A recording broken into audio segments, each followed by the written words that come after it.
Hi, everybody, and thank you for joining us for today's webinar, International Conflict and Cyber Warfare, How the Private Sector is Affected. I'm Megan Sossaman, Marketing Manager here at Dataprise, and I'm going to go over a couple of items before we get into the good stuff. So the webinar will run about 60 minutes. It's being recorded, and the recording will be sent to you post-event. We ask that you submit any questions that you may have at any time throughout the webinar in the questions panel, and we will address them at the conclusion. Let me tell you a little bit about Dataprise in case you don't know us. Dataprise is the leading strategic IT solutions provider to IT leaders who believe technology should allow you to be the best at what you do. On the right-hand side here, you'll see some of the industry-leading solutions we deliver. Not surprisingly, cybersecurity is at the top of the list, as we lead with a cyber-first mentality when delivering solutions to our clients. We then layer on the additional components to support your organization. From fully managed IT to standalone support services, we have you covered. And our guests today are joining us from Infotech Research Group. Infotech is North America's fastest growing full-service IT research and advisory firm, producing unbiased and highly relevant IT research to help CIOs and IT leaders make strategic, timely, and well-informed decisions. They partner closely with IT teams to provide everything they need, from actionable tools to analyst guidance, ensuring they deliver measurable results for their organizations. So now let me introduce you to today's speakers. Sam Bourgeois is a VCIO, with Dataprise, specializing in supporting government and military contractors and CMMC compliance. He has experience in telecommunications, general IT, and process improvement in the United States and abroad. His 3 years in China taught him the value of cultural understanding, thinking globally, and securing networks within totalitarian regimes. We also have our VCIO team lead, Tara Bartels. Tara is a VCIO with Dataprise, focusing on risk management. She has her master's degree in diplomacy and international relations, concentrating in global negotiation and conflict management with a regional expertise of Eastern Europe. She has experience working with global NGOs as well as public and private sector. And from Infotech Research Group, we have Fred Chignon, Principal Research Director with a background largely rooted in IT infrastructure and operations, coming from a long career in data center networks and service infrastructure. And lastly, we have Jeremy Roberts, Workshop Director at Infotech Research Group, specializing in infrastructure and operations topics like cloud, end-user computing, and Microsoft products. Thank you all for joining us today. And before I pass things off to our presenters, I would like to give a quick overview of today's agenda. So we're going to start by giving a brief historical overview of the current conflict, as well as defining some relevant key terms. Next, we'll cover Russian cyber warfare and a timeline of attacks. And finally, we will discuss why this is a concern for U.S. businesses and the steps they can take. So without further ado, I'm going to pass it off to Tara. Thank you, Megan. I'm going to put up a timeline here, but I'm going to give you more of an overview. So throughout history, Ukraine has been controlled by either Russia or other European empires, and sometimes a combination of both. Russia invaded Ukraine most recently, largely based on a myth that Ukraine is run by secret Nazis, because back in World War II, when the Nazis invaded, many prominent Ukrainian nationalists embraced Nazis as liberators from the Soviets, at least initially. Putin now suggests a narrative that any Ukrainian move that is counter to his agenda is a result of that same allegiance. So in Putin's version of history, there were never Ukrainian nationalists. There was really only Soviets versus Nazis. Russia claimed Crimea recently, and also the Donbas region. So those are both contested spaces. Ukraine obviously claims it's theirs. Now that we have that context, let's move on to our glossary so we can all speak the same language here. Thank you very much, Tara. So you probably heard a lot of words floating around in the media in the past couple of weeks as this invasion has commenced, and we want to sort of set a level playing field so that everybody who's joined us for this webinar, and thank you for doing so, is sort of working from the same set of facts, right? So you've heard about sanctions, right? Well, what is a sanction? A sanction is essentially a penalty that a government provides against a bad actor of some kind, right? Whether that's an individual or a state. Lately, we've been moving a lot towards individual sanctions. They're usually mutual. So if Canada, where I'm located, decides to sanction Vladimir Putin might decide to sanction Justin Trudeau and say he's no longer allowed to go visit Russia and vice versa. And so what do sanctions mean? Well, they can make it illegal to do business. They can make it illegal to buy Cuban cigars, as many people are probably familiar with. They can make it illegal for Russian entities to transfer money or conduct business in other countries. They can make it impossible for a Russian oligarch with a mansion in London to pay his lighting bill, for example. So sanctions are very far-reaching, and they have a lot of implications for people who do business with countries that are targeted or involved in the sanctioning process in one way or another. If war is diplomacy by any other means, sanctions are sort of a type of economic warfare that countries increasingly prefer to wage because it prevents their troops from being put directly into harm's way. So the United States, for example, has relatively few compunctions about sanctioning Russia, but maybe a few more about actually getting involved in a shooting war. Other terms that might be relevant, stuff that you've heard about, Geneva Convention. So there's a lot of controversy about the Russian invasion, not just because it occurred, but because of the way that it occurred and some of the actions that have been taken by Russian troops. And you should know that the Geneva Convention applies to combatants in warfare, and it essentially protects non-combatants and civilians from undue treatment, right? Hardships, right? So that's things like parading prisoners, denying medical care, denying access to the Red Cross or Red Crescent, things like that. And so, you might be asking, why isn't somebody doing something about this? Well, sanctions are one way to attempt to enforce these things. Military intervention, of course, by the other parties is another way to do that. So these are just some terms that you may have heard. We may use them throughout the webinar, so we want to make sure that everybody's on the same page. If you've got any questions, throw them into the chat. We may get a chance to address them. So if you want to flip to the next slide, I believe we've got some other terms. Yeah, those of us in the cybersecurity field are getting very familiar with the term supply chain. So if this isn't part of your regular vernacular, I'll just briefly define that now. This is the business-to-business network that exists between organizations to deliver their products or services from producers, people who do stuff, to consumers, people who consume stuff. So I mean, this is far-reaching in terms of examples. These are, parts that you need to build the things that you build. It could be software that you use to conduct everyday business. Whether that software is visible to your own customers or not, it's still part of your supply line, or your supply chain. So we've been hearing the term supply chain attack be used in the last couple of years a lot more than recently. I want to clarify. So a supply chain attack is a specific cyber event that is seeking to damage an organization by targeting not the organization itself, but its supply lines, or rather its supply chain. A really good example of this in recent past was the SolarWinds breach that occurred late 2020, I want to say early 2021 perhaps. This was basically compromised code that got into SolarWinds NPM network monitoring solution and propagated to all of its customers, even after all of the sort of third-party verifications had been made. Right, so that's an example of attacking organizations or compromising organizations through the supply chain. A supply chain risk is a little bit different than a supply chain attack. A supply chain risk is still a threat to the supply chain, but not through a cyber attack, or not directly targeting the attack. And this is really prevalent right now when we look at what the implications of the Russian invasion of Ukraine, because now any business we may have as part of our supply chain that exists in either Russia or Ukraine, or kind of any of the countries or territories in that periphery, are under a supply chain risk because of the implications. They may not be able to operate. They may not be able to operate at scale.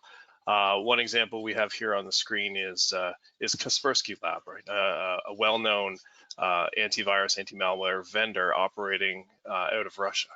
So the fact that Eugene Kaspersky is sort of always remained kind of neutral, and the organization's connections to the Russian government have always been in question, poses a risk to the use of that vendor in an organization's supply line. The American government has already, the FCC in particular, has already made it essentially against the law to use this software.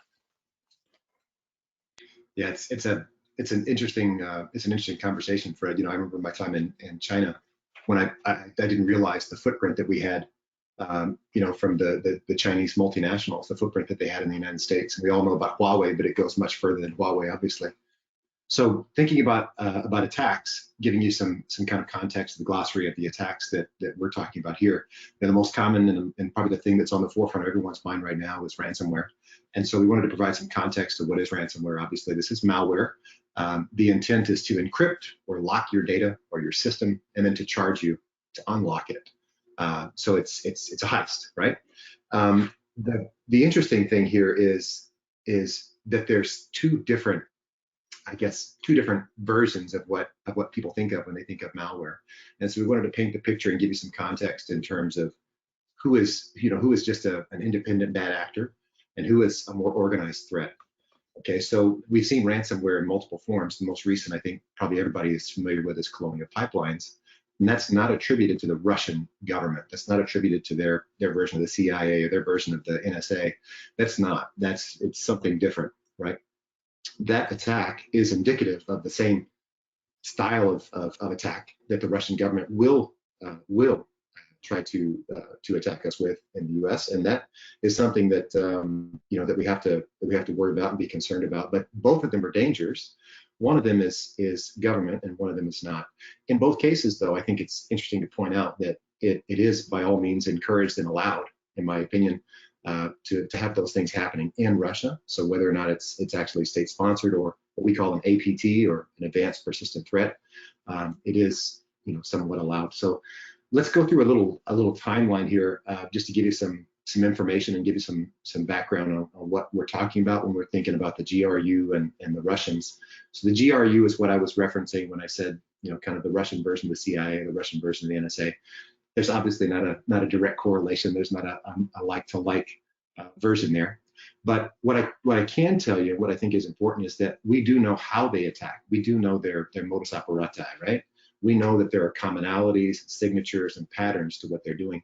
And I think the most interesting and the most threatening and the most scary commonality and game plan, as it were, is their attempt to obfuscate, their attempt to confuse, their attempt to put blame on something or someone else. And so what we saw, an example of that was Olympic Destroyer, the Seoul Olympics. There was an attack there, and it took us literally weeks and months to figure out who did it, because the attribution was so challenging, because they use code in different languages and snippets of code from different attacks. And so that attribution conversation is one that I want to make sure we're clear on. It. We're not going to sit here as experts and tell you this, 100% when this attack happens, it's Russia, because attribution is always kind of a crapshoot. You're just rolling the dice most of the time. But there are indicators, and there are commonalities, and there are fingerprints to those attacks, and we can, with great certainty, talk about those kind of commonalities. And we have officially, as the U.S. government, we have officially recognized that those two units, as it were, inside of the GRU, or the Russian CIA, NSA, whatever you want to call it, those units we call Voodoo Bear and Fancy Bear. So if you're funny, like the funny names, you're wondering where those come from, you can Google that on the side and say, where do we get the names Bear, right? Bear means Russia, and then Voodoo Bear, Fancy Bear, two different indicators. We know it's two different units, and we know those units. We actually know a heck of a lot about those units, all the way down to their code, their army code, like their actual designation in the Russian military. We know exactly what they do. So let's look at a timeline. What have we done? Now, my timeline starts here. I wanted to give you a little bit of understanding about why this is concerning, along with also when the attacks happen. So the first thing on the list here is probably something you weren't familiar with, and that's in 2007, DARPA started doing testing. And the testing that they're doing is basically like a complete blackout situation due to a cyber attack. How fast can we get the grid back on? How fast can we start generating electricity? How fast can we start bringing systems back online? And those tests are done every 6 months until today, basically. And what we know with great certainty is that we're not ready. We're doing our absolute best, and we're trying to employ the best and brightest minds in the United States and around the world to help us do that, but we're really not ready. We are absolutely at risk if an attack on a critical infrastructure would happen today. So why are we worried? Well, Obviously, we had in 2015, we had the first Ukraine blackouts that were caused by the GRU, caused by the Russian military. 2016, again, similar attacks, similar attack vectors, similar attack patterns. It went from Ukraine to kind of global. You probably maybe sort of heard or you remember something about Maersk and Merck. That was in 2017. That was something called NotPetya. It's a global attack, cost billions and billions of dollars globally. In addition to those attacks on corporations and how they spread from Ukraine, you also probably know about the DNC hacking. You probably remember the French election meddling. You probably remember Olympic Destroyer. You probably remember the indictments that came in 2018. What Jeremy was bringing up earlier, we have actually made indictments, and we said these are the individuals by name who are Russian military that we believe to be perpetrators of these attacks. That's how specific we've gotten with this. So again, Colonial Pipeline 2021, not a GRU, not a Russian attack directly, but the point that I'm trying to make is that the attack vector is there, and the risk to you is the same. You know, whether it's military or not, the risk to you is the same. So let's think about what the impacts are, Fred. Sure. Well, let's talk about outsourcing to Ukraine being one of those. You know, when we're talking about supply chain, this is a significant supply chain risk. Ukraine is number 5 out of 25 top IT services exporters. They have a lot of IT workers, particularly developers. I read another study that suggested there were, and this was in 2009, or sorry, rather 2019, 185,000 IT employees, IT workers in Ukraine. 76,000 of them are actually engaged in the outsourcing business, rather that they work for companies that are insourcing development. So, and the 2 largest countries that are making use of those are the United Kingdom and the United States. So, I mean, this alone means if those workers are, you know, threatened in some way, they can't work because of what's going on around them. That's going to impose some change to many businesses and how they operate. When I was looking into this at Infotech, we have research on vendor risk management. Just as a way in which to assess your vendors, sort of a standard framework to assess your vendors and your partners against certain risks. And I wanted to see if we had anything like this. You know, how can we assess our vendors' risk for something like this? We had in our framework, we had stuff for corporate social responsibility, right? Does the vendor, like, are they acting ethically or not? Do they have are they in legal and compliance troubles? Like, and that reminded me of like when Cisco was suing Arista way back when. Arista was sort of a risky vendor to go to in terms of finding network switching. So that would be a sort of a vendor risk thing. We didn't have in our framework a risk cited for, the vendor operates in a country that is currently under sanctions, economic or otherwise, or the vendor operates in a country that is presently in a state of geopolitical distress. Like, these were not actually things that came up in our vendor risk register, and I think we can only excuse that because this hasn't happened in kind of our lifetime. So it just didn't become part of the research, or it would have seemed maybe perhaps ridiculous if we were to suggest it, and maybe that's why it was left out. So I thought that was pretty interesting.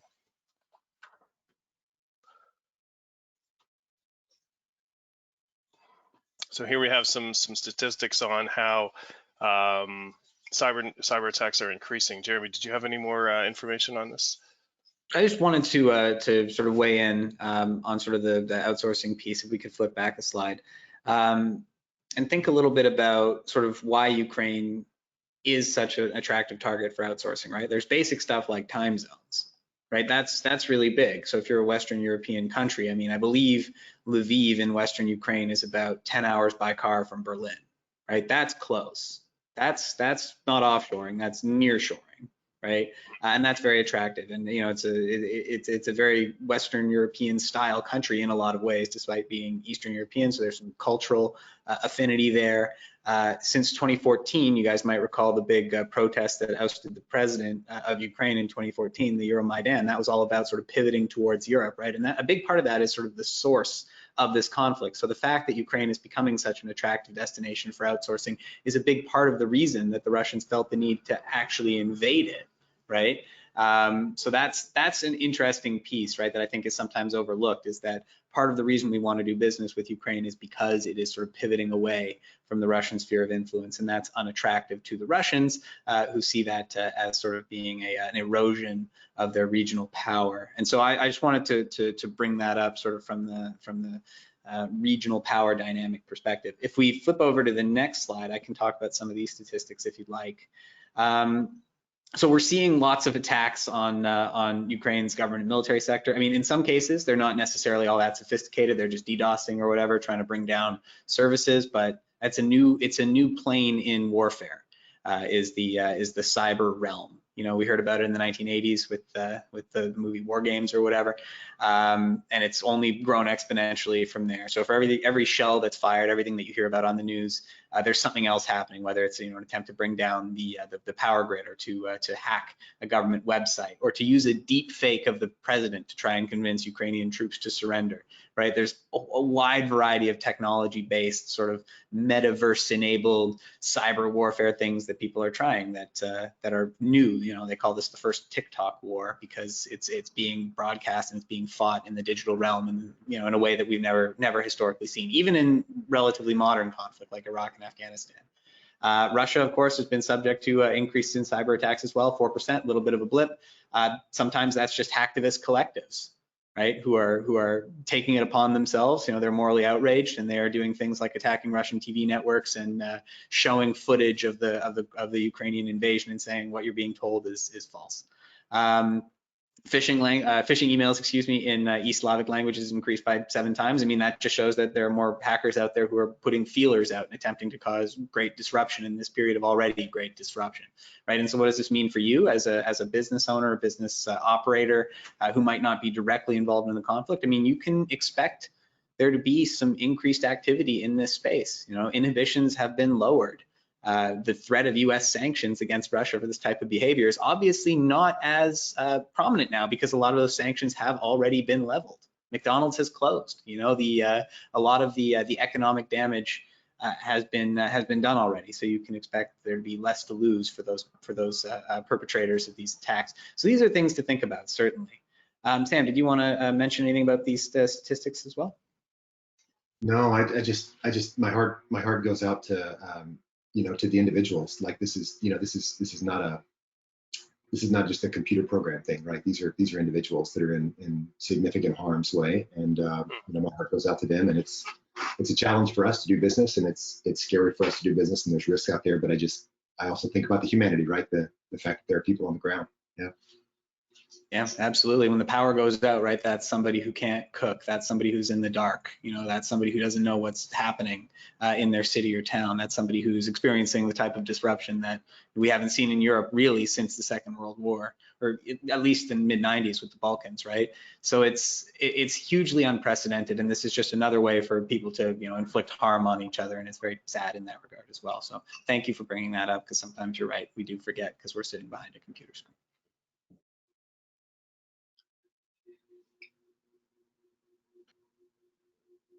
Another interesting sort of supply chain point that I didn't know sort of prior to this being unveiled is that over half the world's production of semiconductor grade neon is made in the Ukraine. Semiconductor grade neon, like, what's that? Oh, that's used to, that's used for the lasers that are used to cut chips.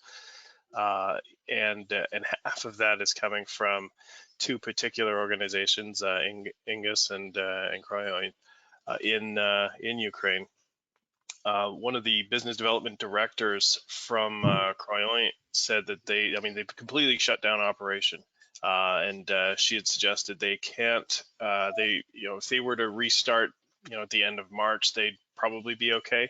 But beyond March, so where we are today, and this article goes back to March 11th, they saw that they could basically keep the door shut for about 3 months before they were to go out of business completely, right? And then the implications of that on chip manufacturing all across the world are pretty big as well. So it's just sort of another unintended consequence, perhaps, of this event that's happening.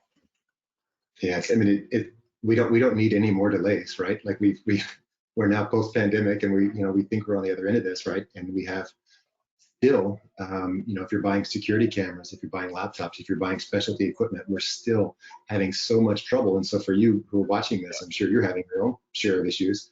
Now it's, this has the potential to get much worse in terms of high-tech equipment, IoT, that kind of thing. Yeah, we keep hearing about the proliferation of IoT, and it's, we just published a technology trends report at Infotech that suggested IoT is, sort of landing into niche areas in the industry. Well, all these little things on the network have chips in them, and if we can't make those, then the proliferation of IoT is going to take a break.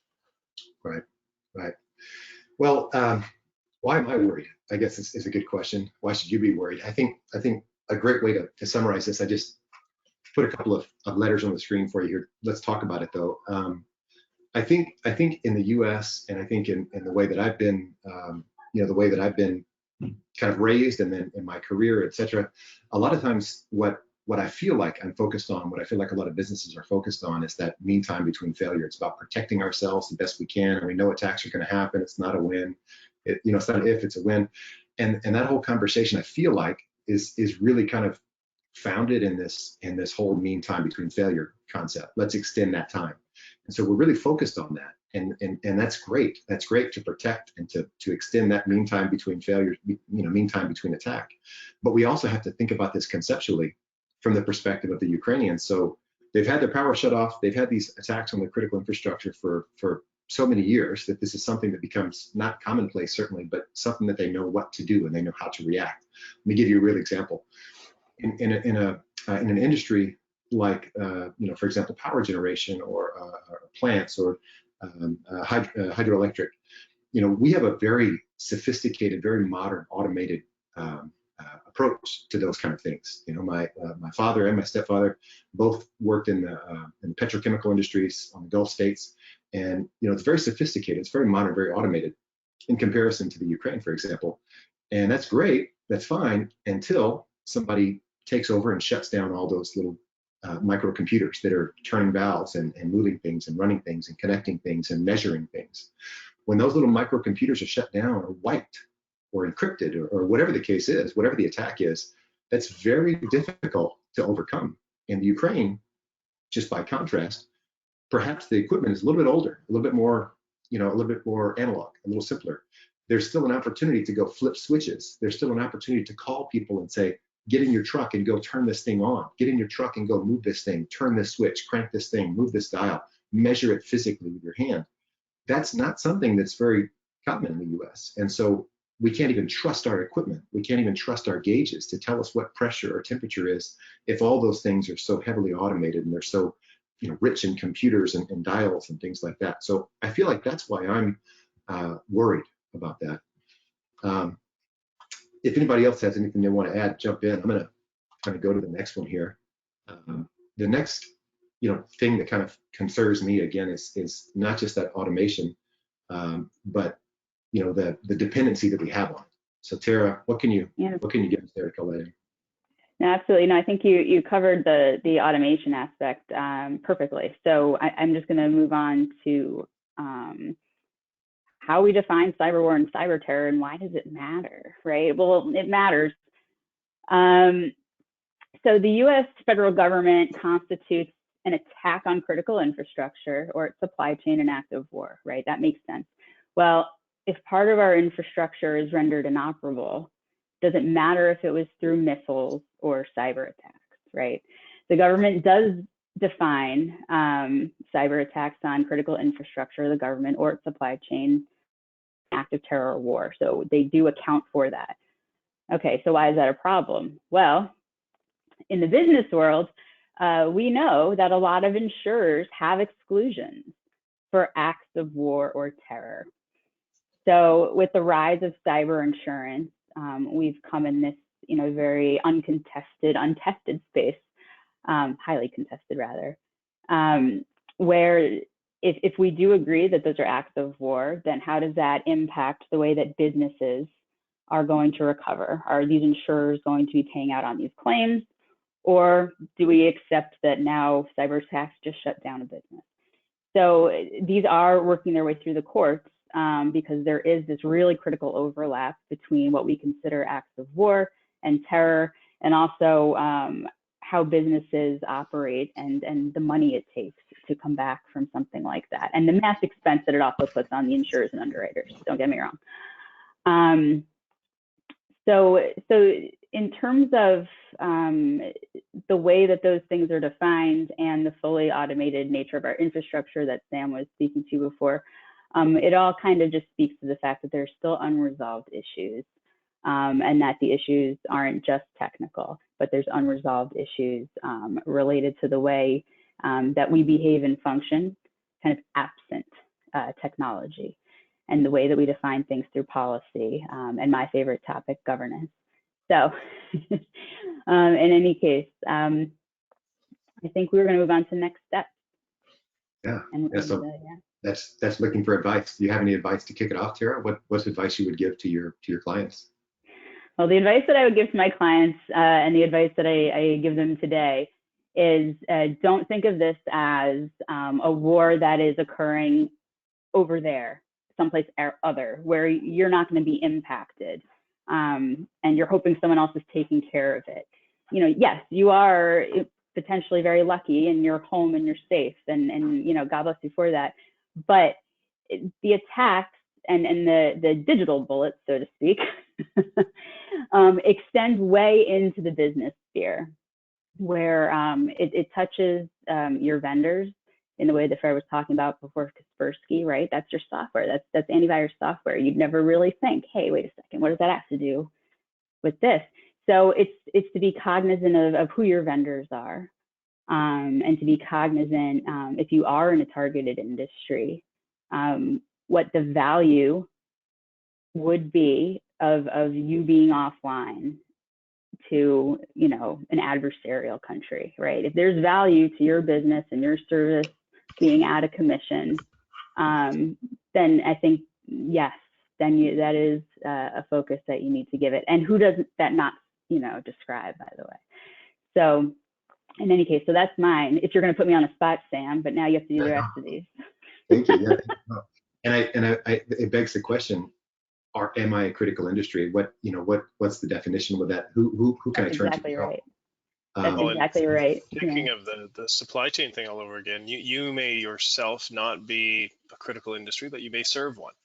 Right. And so then if you may be a target based on the fact that that is an attacker's way to compromise your customer, and you become collateral.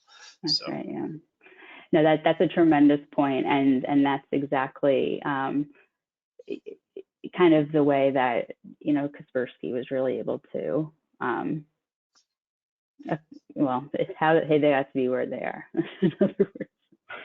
And I think right now it's timely right now. So a lot of folks watching this have probably been made aware of, or should be made aware of something from CISA recently called Shields Up.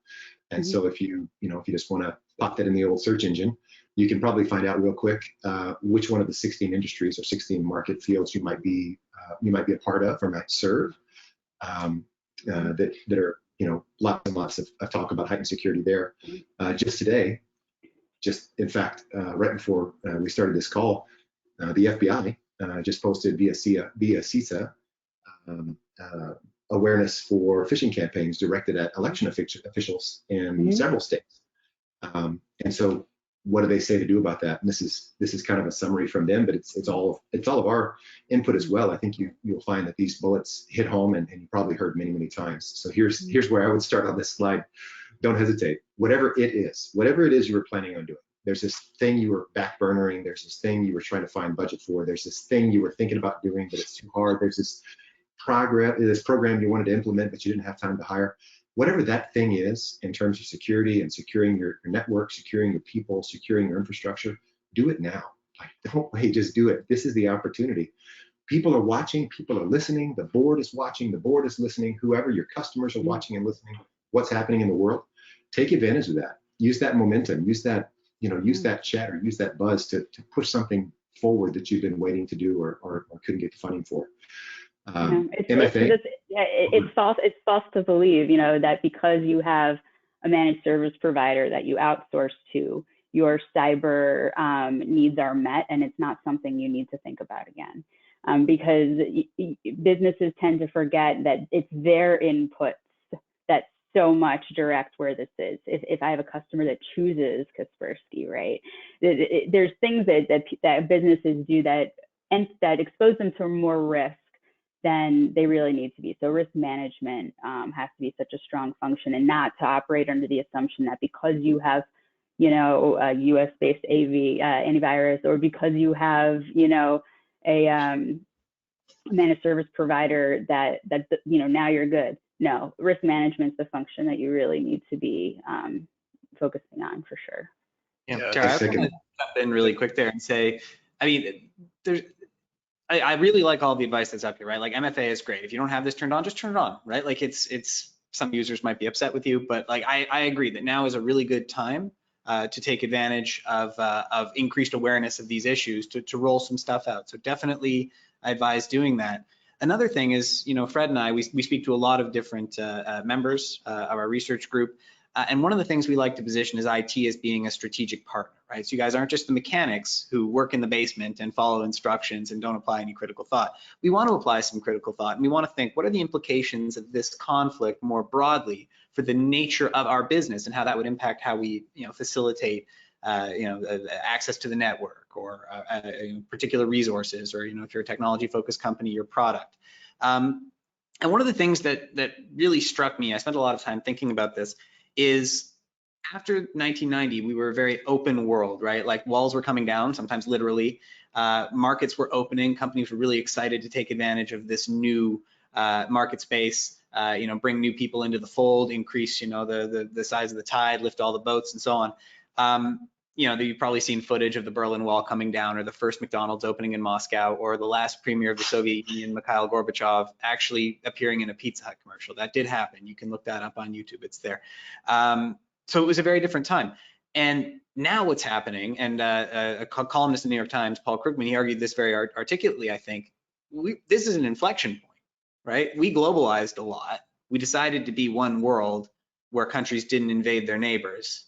And now we're in a world where, you know, large European countries invade other large European countries, something that was unheard of, you know, frankly, since the end of the Second World War. And so that changes your risk profile quite a lot from a business perspective. And so you as an IT professional, how does it affect your day-to-day life? Well, 3 years from now, you might be told that you need to divest from X country, Belarus. You know, you can no longer do business there because the political risk is too great. You need to divest from Kazakhstan, right? Despite it being an emerging market, we're worried about Russian influence. You know, other totalitarian regimes, you know, might get some ideas from the success of an invasion. So perhaps we don't want to do business with them either. And I think, you know, and this is just an idle prediction from a guy in a webinar that you're watching, I do think that there's an element of risk that's associated there that just hasn't historically come up. Fred alluded to it earlier. This wasn't historically in our vendor assessments. And so expect the risk calculation of the people who provide direction and strategic insight for your business to change in a way that is maybe more impactful than any other change since the Soviet Union fell 30 years ago. Yeah, if you haven't asked the questions that Jeremy just outlined, it's a good time to talk to a consultant. We have a few that you could hire. You know, that's exactly what it's about. It's the evolving political influences and the evolving risks around you. You know, you all have day jobs at your own businesses to get through, and weighing in the political factors and how they impact your technology might not be the thing that's at the top of your mind, right? And that's okay. That's a legitimate thing.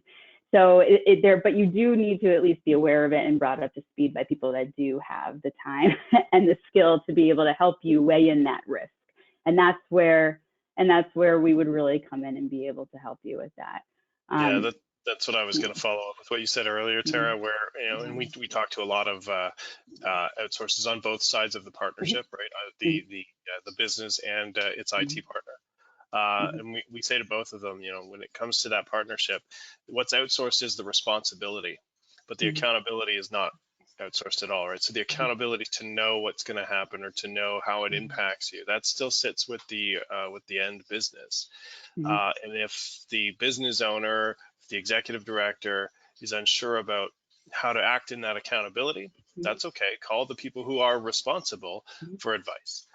And that's how that relationship is brokered. But don't just assume that they've got it.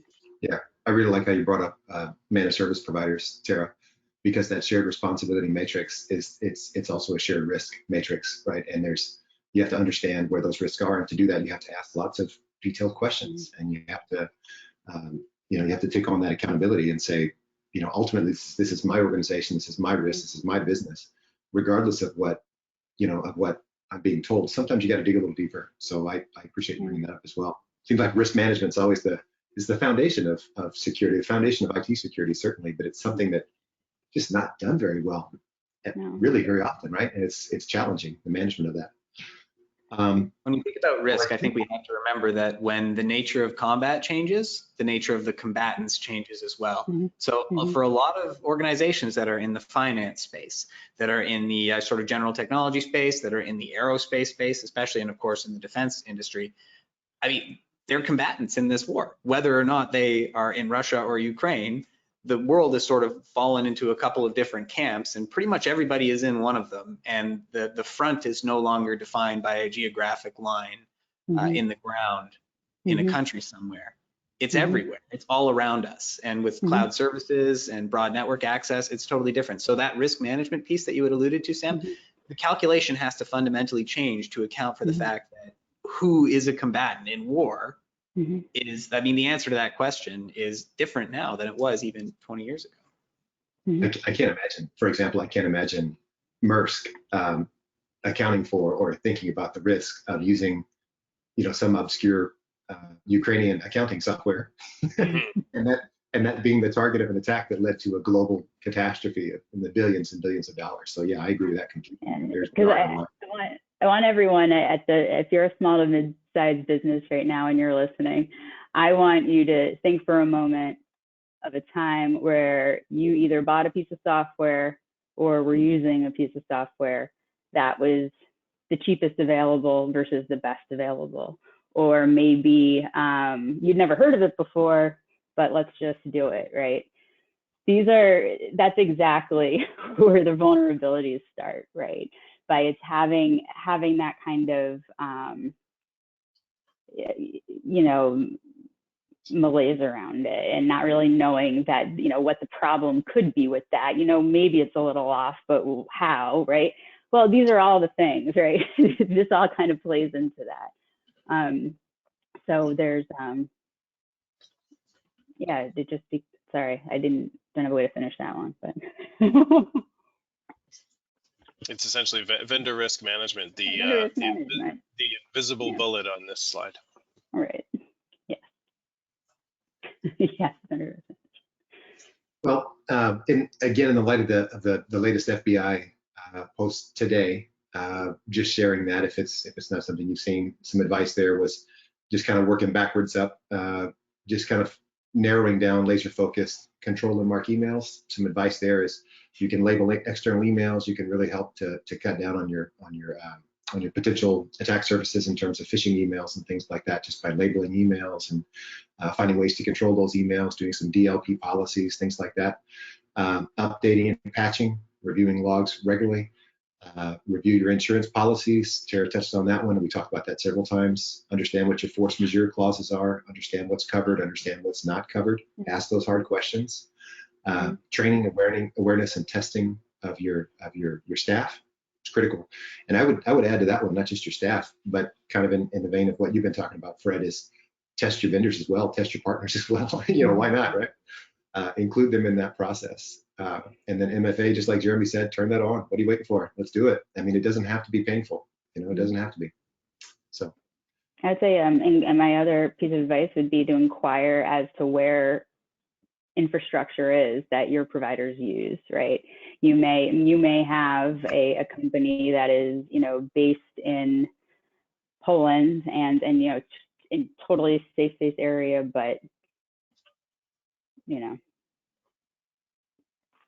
And they could certainly be subject to malicious actors, right? Because Poland being right on the periphery of the current conflict.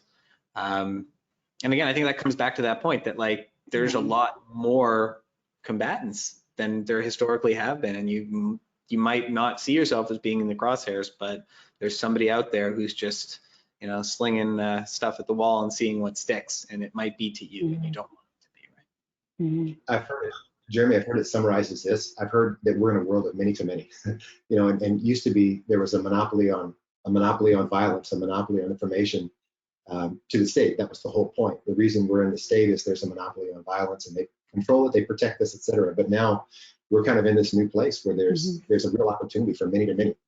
There's a real opportunity for anybody anywhere to do something that's malicious and potentially harmful to a lot of people. There's also an opportunity for goodness. Chase down your supply chain right through the subcontractors. You know, there's a reason why in the you know, in NIST 800-171 and other, you know, U.S. domestic laws, that it applies not just to government contractors, but every level of subcontracting. So, you know, as subcontractors ourselves in some cases, right, we are saying that, yes, we follow the provisions that are outlined by our customers' requirements, right? So it becomes this compliance that truly you may be less aware of because of where you sit within that supply chain, you know, subcontracting world. You may be, you know, a second level sub, but you may still be a just as critical part of that infrastructure. You know, let's say your payroll software on a company, like, okay, well, you can see now how people don't realize they're really part of critical supply chain, and how you really kind of have to sit there and chase it all the way down to see, all right, well, within the supply chain of what I'm doing, each part of that, wherever the future outsourcing is and subcontracting is, who are they? Where's their infrastructure? You know, do they have the same kind of practices that I want them to have? Has it trickled down that far? So there are vulnerabilities that sit just below, I think, the contractor level in the subcontracting world. I think the farther you get from that original mandate from the government, the more difficult it becomes for people to really understand their part in it. Yeah. That's why things like the software bill of materials are going to be so important going forward. Yeah. I think this is our question point here, and the only question that I've seen come up is what is the government doing about this, or what should our expectations of the government maybe be? So maybe we can field that question to the group. Does somebody want to maybe take that one on and start us off? Yeah, absolutely. I can jump in. I've got lots of opinions on what government should do. Known for it. So obviously they can't secure everything. You know, they can't do an IP level block, right? They can give you the guidelines, right? They can provide funding. They can legislate stuff like, oh, you know, cyber insurance policies must cover malicious actors, sort of in the same way that they've regulated other types of insurance. These are entirely things that they can do right now. Are they going to happen next week? Absolutely not, right? That sort of thing takes a really long time. Many politicians are hoping that a crisis will blow over before they have to take fundamental action and alter an entitlement, because, you know, that's a big deal and has long-term cost implications or, you know, other legal implications. So what do I expect governments to do? Well, I expect them to update standards, right? So the N in NIST stands for national. It is a department. I think it might be of the U.S. Department of Commerce. But anyway, they roll up into the United States government, right? So updating standards to better account for the newer threats. I mean, that's something that they're always doing, but they should definitely continue to do that. Grant money has been huge, right, because of COVID. But some of that grant money can be directed or, you know, can have strings attached to it that suggest that it's for stuff like improving the cybersecurity situation of a municipality, providing training companies and things like that. And these are all steps that governments can take, right? They have a responsibility to protect their citizens, but in an increasingly global world where the internet is really nobody's jurisdiction, and, you know, we can indict Russian GRU officers, nothing's going to happen. We can indict Belarusian officials for air piracy, which the United States did do earlier this year because they diverted a plane. But they're not going to go see the inside of Leavenworth or whatever. That's not how that works. So the government, its traditional tools are limited. So I think education, I think sending funding to the right spots, I think ultimately working to create standards and make insurance providers accountable is a way that they can help protect business. But again, that's sort of just a closing opinion. I'm not sure that anybody's going to take that and make it into a policy. Well, I think there are some good. There's some movement there. CISA's got some great tools. So if you can just look it up, research it, do some checking. CISA's got some great free tools and some great free resources as well that just rolled out in the last month or so. And do you want to explain, Sam? Do you want to explain who CISA is for people who aren't familiar? Yeah. So CISA is well, you got me on the acronym on the spot in the webinar, right? But CISA is our organization. It's the Homeland Security, the FBI, the CIA. It's everybody coming together to issue broad releases, broad definitions, broad recommendations to public sectors, to private sectors, and those free tools range from online tools, literally online vulnerability tools, to recommendations, documents, policy documents. Lots of great resources out there. And then thinking about what you brought up, Jeremy, it reminded me, if you don't realize where you are in the supply chain, there's a theoretical potential, there's a possibility. You brought up NIST. One thing that the DoD is looking at right now is something that I'm spending a lot of time on at CMMC. And that CMMC, those controls are inherited from NIST. They're inherited from FARs. They're inherited from all these older DoD control systems that, frankly, people who were subbing weren't aware of those controls and weren't aware that they were actually, beholden to those controls and to those frameworks. Now it's all kind of coming to a head. So, do your research there. It's better to just, think about what's the best practice and think about implementing those controls now, and then start thinking about whether or not there are compliance ramifications later. But just do it now. That's my thought. Yeah, those controls basically act as a checklist. If you like checklists and what should I be doing, I would say have a look at those controls. They usually orient you towards the right sort of security profile based on what your business is, based on the value of your data, based on your relative size, and they can, those controls are basically like, you should be making sure that you know what hardware devices you own. You should have a list of all the vendors you do business with. You should make sure that people's computers, lock when they're not there for 30 seconds or whatever. Like, it's just all of those sort of controls. Those are really good resources. Sorry, Tara. Yeah, no, you didn't.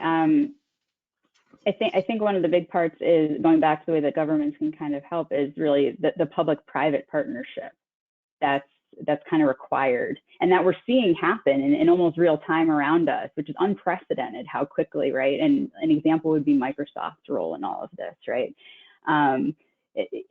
In contrast to just as an aside, in contrast to the way that maybe Apple is protecting technology around encrypted devices. But anyway, but externally though, Microsoft, though, when they have been noticing things that are, smell a little funny coming out of these areas, they are immediately communicating it with CISA.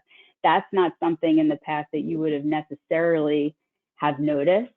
But I, of course, I don't know the depth at which the information is shared, but I do have to believe it would be actionable and useful data to the degree that it is. So Microsoft being able to flow information that way. And then the other direction too, where we have CISA, as Sam mentioned, publishing, honestly, close to real-time information as best they can to help private sectors stay up to speed, right? They're not getting those morning intelligence briefings.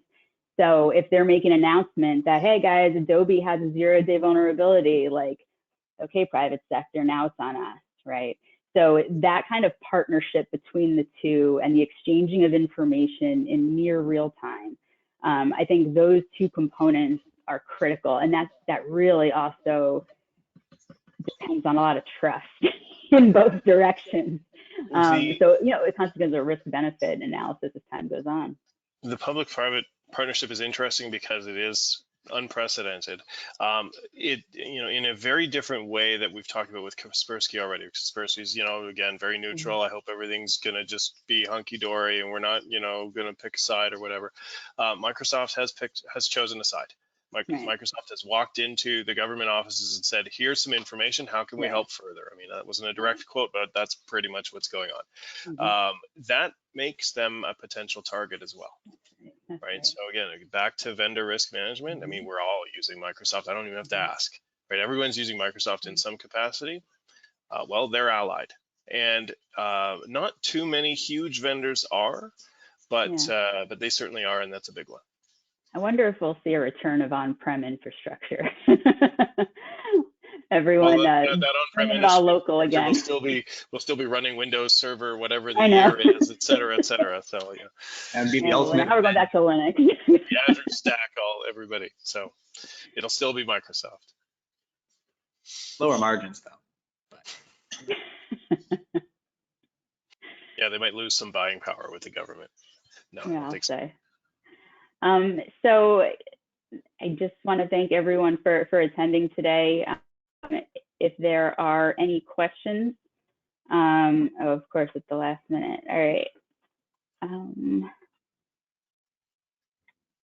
What are your thoughts as a research compliance center in pairing this tool with CMMC compliance and/or help protect from cyber attacks? Curious.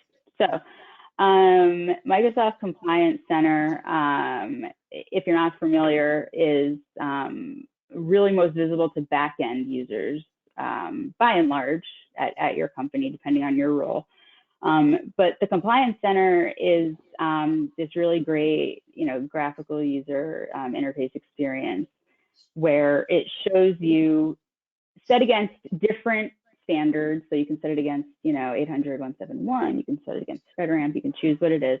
And Microsoft will show you kind of like a scoring rubric in Microsoft algorithm, right? So not one that you can use anywhere else, but they'll give you a rundown on the way that your controls are applied against those standards at a minimum. And it does tell you where gaps are, and it does tell you the parts that are your responsibility as a customer. Again, that shared accountability and the things that they are taking care of. And that's the stuff where you see that gives you that, you know, minimum score. You're at least going to get this because you're using Microsoft. So that's how the Compliance Center, in terms of CMMC compliance, the last I had checked, I think they were putting a CMMC template up there in Compliance Center. So it's probably live by now. I don't know if it's been changing in sync with the CMMC changes we've seen, or if it's like the 1.0. That I can't speak to, but maybe Sam can. Yeah, my advice there is, if you haven't seen it, go out and search for the placemat, the CMMC. They call it the Microsoft placemat for CMMC, and that is updated for CMMC 2.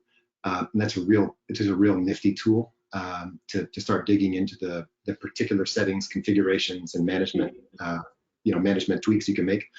My advice though is not to equate any one tool, even one as ubiquitous as Microsoft, with your overall compliance or readiness. Yeah, I was going to say that too. I'm glad you brought that up. Microsoft can only score you on what they can see.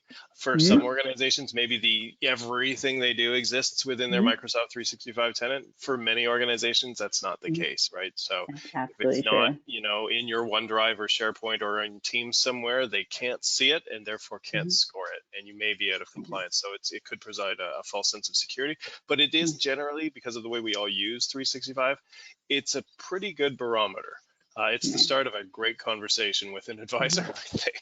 Yeah, that's the truth. Let me know if you can federate a lot of this.